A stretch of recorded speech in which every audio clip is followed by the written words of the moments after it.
Hello, it's Pastor Penny, and it's Thursday, April 23rd, and here we are again, um, being socially distant and isolating in our homes. First, I just want to say that we will be having book study on, it's called Accidental Saints by Nadia Bolz-Weber, and so if you're interested, please get the book and start reading the first 6 chapters. We have 10 people now. After a week, I only had one, and all of a sudden people are letting me know. So it should be good. So, all right, this is my youngest grandson, Lincoln, and he just turned 2 on Monday. Look at that angelic face. Lincoln's favorite word is no. But he has an older brother and sister, but he also has a brand new word, mine. And so that's how he is surviving as the youngest of 3.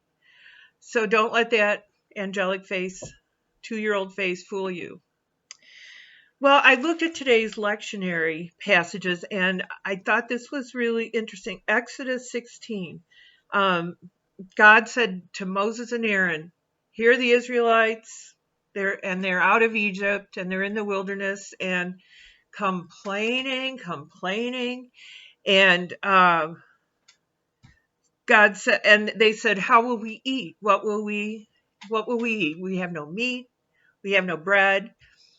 And God told Moses and Aaron, tell them that they will have meat and bread. And so he did that. And he, of course, heard all their complaints. And that night there were quails across the land that they could eat. And then the next morning was this substance that covered the land, and they ended up calling it manna, which means what is it? But they had instructions to gather up 2 quarts for each person every morning, because if they wait too long, the sun melts it away. And so they were not hungry, and so they started to do that, and some tried to take more than 2 quarts. Mine, right? And God said, no, you cannot, because the next morning it turned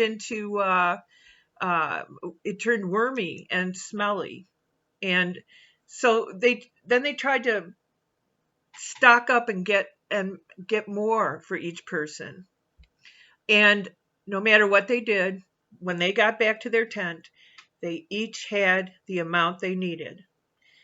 If they took too little, if they took too much, they had the amount they needed. But the Israelites complained.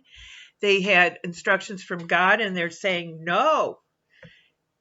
And they want more manna, and they're saying, mine. And and they whined the whole time they were in the wilderness, the Israelites.